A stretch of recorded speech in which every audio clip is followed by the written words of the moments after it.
اعوذ باللہ من الشیطان الرجیم بسم اللہ الرحمن الرحیم۔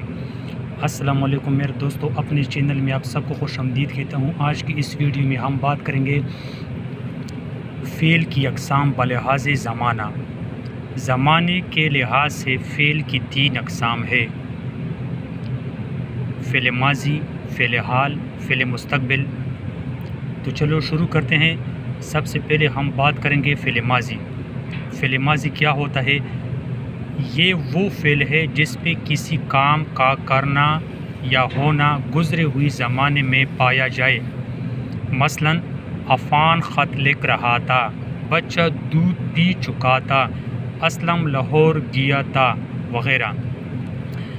فعل ماضی یعنی وہ فعل جس میں کسی کام کا کرنا یا ہونا گزرے ہوئی زمان میں پایا جائے، یعنی جو وقت گزر گیا ہو، ایسا وقت جو گزر گیا ہو، گزرے ہوئے وقت میں جو کام کیا جائے اسے فعل ماضی کہتے ہیں۔ اس کے بعد ہے فعل ماضی کی اقسام۔ فعل ماضی کی مندرجہ ذیل 6 اقسام ہے: ماضی مطلق، ماضی قریب، ماضی بعید، ماضی استمراری، ماضی شکیہ، ماضی تمنائی۔ تو اس کے بعد ہے ہمارے ساتھ ماضی مطلق۔ فعل ماضی کی پہلی قسم ہے ماضی مطلق۔ یہ وہ فعل ہے جس میں گزری ہوئی زمانے کا ذکر ہو، لیکن اس سے یہ ظاہر نہ ہو کہ کام کیے کتنا عرصہ ہوا ہے، یعنی قریب ہو یا دور کی قید نہ ہو۔ ماضی مطلق میں ہم دیکھ سکتے ہیں کہ یہ ایسا زمانہ ہوتا ہے جس میں ایک کام گزرے ہوئے زمانے کا ذکر ہو، لیکن اس سے یہ ظاہر نہ ہو کہ یہ کام کتنے عرصہ ہوا ہے، قریب یا دور کی قید نہ ہو، یعنی اس میں قریب یا دور کا کوئی ذکر نہ ہو۔ بنانے کا طریقہ: مصدر کی علامت نہ دور کر کے الف یا بڑھا دیتے ہیں۔ مثلاً آنا سے آیا، دوڑنا سے دوڑا، کانا سے کایا۔ یعنی مصدر وہ ہوتا ہے جس کے آخر میں ہم نون الف نہ لگاتے ہیں، جیسے کانا، پینا، سونا، جاگنا، یعنی نا کو دور کر کے الف یا بڑھا دیتے ہیں۔ مصدر سے نا کو دور کر کے مثلاً آنا سے آیا، دوڑنا سے دوڑا، کانا سے کایا۔ اس کے بعد ہے آنا، مصدر سے ماضی مطلق کی گردن۔ اس کے بعد ہم گردن کی بات کرتے ہیں کہ ماضی مطلق کی گردن کس طرح بنایا جاتا ہے۔ تو اوپر ہم دیکھ سکتے ہیں جنس۔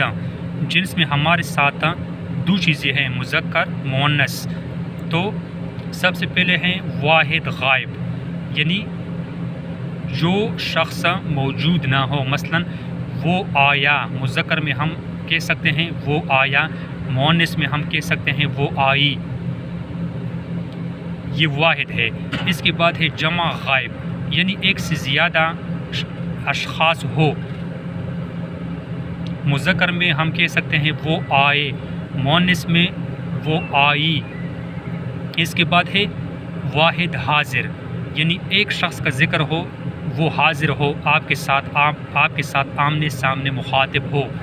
مثلاً تو آیا، مذکر کے ساتھ تو آیا، مؤنث کے ساتھ تو آئی، یہ واحد ہو گیا۔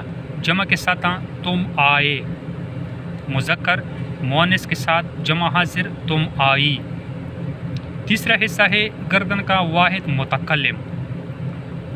متکلم یعنی جو اپنے آپ سے بات کر رہا ہو۔ واحد متکلم میں مذکر کے ساتھ ہوگا میں آیا، مؤنث کے ساتھ ہوگا میں آئی۔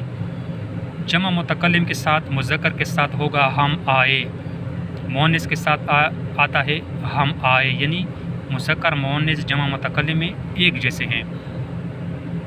تو یہ تھا ہمارے ساتھ آج کی ویڈیو میں ماضی مطلق کی گردن۔ اگلی ویڈیو میں ہم دوسرا حصہ یعنی ماضی کی دوسری قسم ماضی قریب کے متعلق بیان کریں گے اور اس کی گردن بھی بتائیں گے۔ اگر آپ میرے چینل پر نئے ہیں تو پلیز میرے چینل کو ضرور سبسکرائب کریں اور ساتھ میں بیل کا بٹن بھی دبا دیں تاکہ ہر آنے والی ویڈیو آپ تک آسانی سے پہنچ جا سکے۔ خدا حافظ۔